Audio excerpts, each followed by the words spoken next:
Qual era o propósito dos bíblicos dons de sinais? Quando falamos dos bíblicos dons de sinais, estamos nos referindo a milagres como falar em línguas, visões, cura, ressuscitar os mortos e profetizar. Entre os crentes, isto não é uma questão de se existiam ou não, pois a Bíblia os descreve claramente. No entanto, eles discordam entre si quanto à sua finalidade, bem como se devemos vivenciá-los hoje. Alguns dizem que esses dons são um sinal da nossa salvação, enquanto outros dizem que são um sinal do batismo do Espírito Santo. E ainda outros dizem que sua finalidade é autenticar a mensagem do Evangelho. Como podemos saber o que é verdade? Devemos examinar as Escrituras para aprender o que Deus diz sobre essas coisas. Uma das primeiras referências a dons de sinais presentes na Bíblia é encontrada em Êxodo 4, quando Moisés está sendo instruído por Deus sobre a libertação iminente do Egito. Moisés estava preocupado que as pessoas não acreditariam que Deus o enviara. Por isso Deus lhe deu os sinais da haste tornando-se uma serpente e sua mão tornando-se leprosa. Deus disse sobre os sinais: isso é para que eles acreditem que o Deus dos seus antepassados, o Deus de Abraão, o Deus de Isaque e de Jacó, apareceu a você, no versículo 5.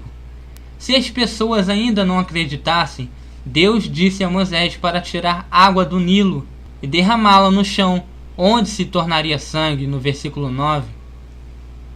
O propósito era que os filhos de Israel acreditassem no mensageiro de Deus.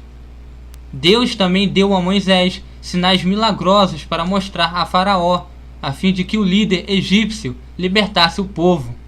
Em Êxodo 7, do 3 ao 5, Deus disse a Moisés que multiplicaria seus sinais e maravilhas no Egito, pois os egípcios saberão que eu sou o Senhor, quando eu estender a minha mão contra o Egito e tirar de lá os israelitas. Deus queria que o povo egípcio soubesse que ele era o único por trás da libertação dos israelitas. Em Êxodo 10, versículo 7, Moisés disse a Faraó que a praga final, a que mataria o primogênito, tinha o objetivo de mostrar que Deus fazia uma distinção entre os egípcios e os israelitas. Os sinais e maravilhas confirmaram a mensagem de Deus ao Faraó e aos egípcios para que soubessem que Moisés tinha sido enviado por Deus. Quando Elias enfrentou os falsos profetas no Monte Carmelo, em 1 Reis 18, ele orou para que Deus milagrosamente enviasse fogo do céu, para que as pessoas soubessem que tu és Deus em Israel, e que sou o teu servo, e que fiz todas estas coisas por ordem tua, para que este povo saiba que tu, ó Senhor, és Deus, e que fazes o coração deles voltar para ti. Versículo 36 ou 37. Os milagres que ele e os outros profetas realizaram foram uma confirmação de que Deus havia lhes enviado e estava trabalhando entre os israelitas. Joel recebeu uma mensagem do juízo de Deus sobre Israel, e dentro dessa mensagem havia uma profecia de misericórdia e esperança. Quando o julgamento veio como profetizado e as pessoas responderam com arrependimento, Deus disse que iria remover os julgamentos e restaurar a sua bênção. Então vocês saberão que eu estou no meio de Israel. Eu sou o Senhor, o seu Deus, e não há nenhum outro. Nunca mais o meu povo será humilhado. Joel 2, 27. Imediatamente após essa declaração, Deus falou sobre derramar o seu Espírito sobre o povo, para que profetizassem, tivessem visões e vissem maravilhas acontecendo.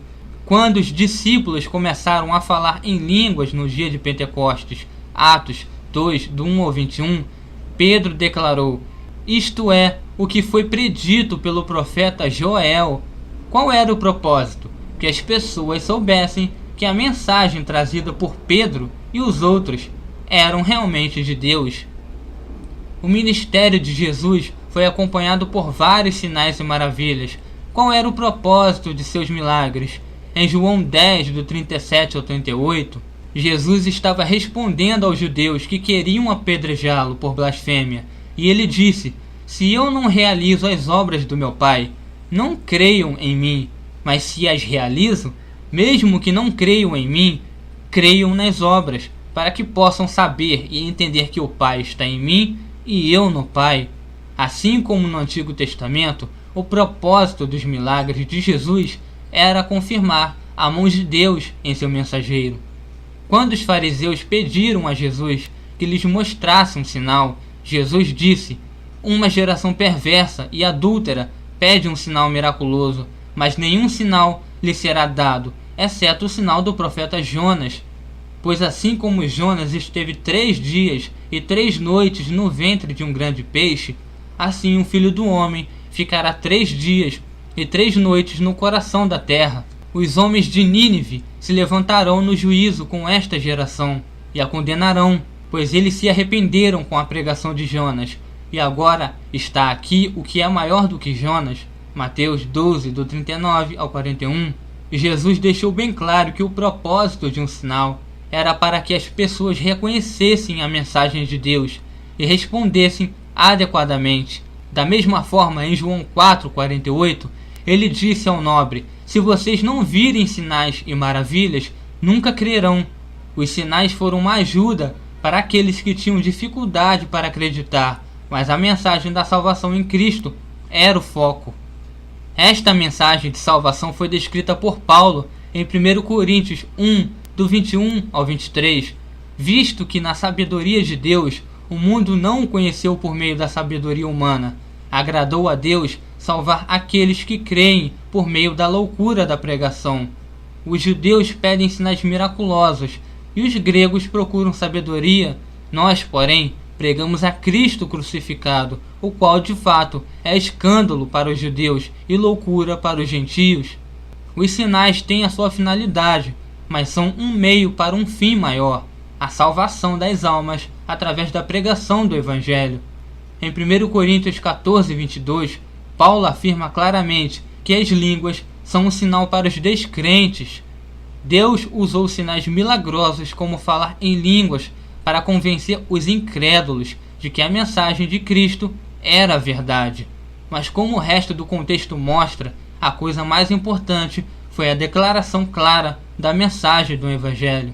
Uma coisa que é muitas vezes ignorada nas discussões sobre sinais e milagres é o seu momento e colocação nas Escrituras. Ao contrário da crença popular, as pessoas nos tempos bíblicos não viam milagres o tempo todo.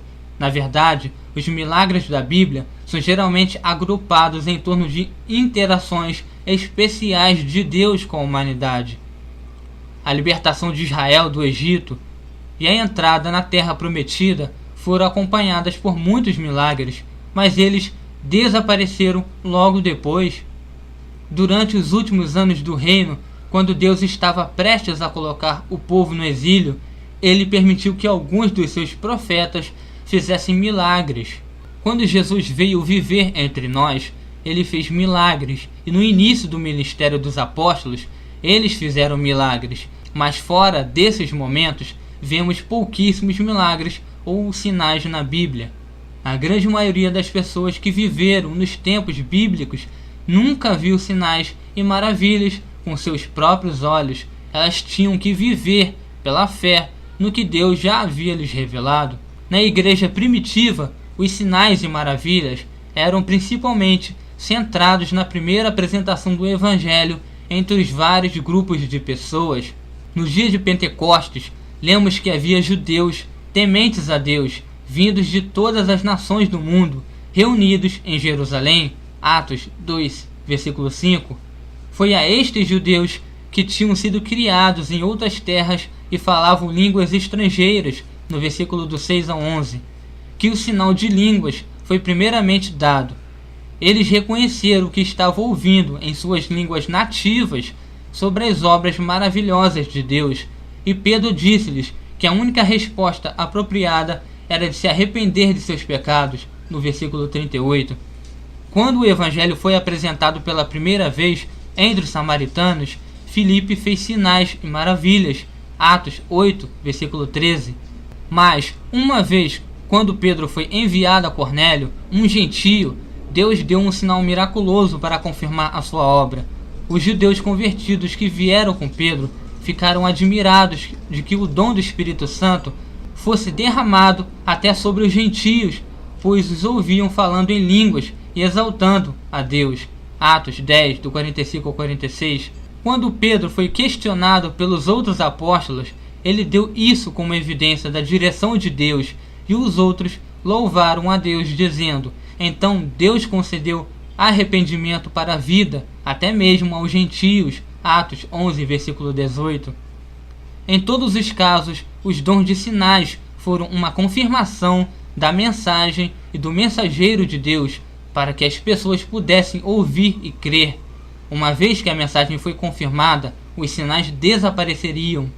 Normalmente, não precisamos que esses sinais sejam repetidos em nossas vidas, mas precisamos receber a mesma mensagem do Evangelho. Sou Daniel de Paula, do Rio de Janeiro, para a rádio A Voz do Calvário. Até a próxima.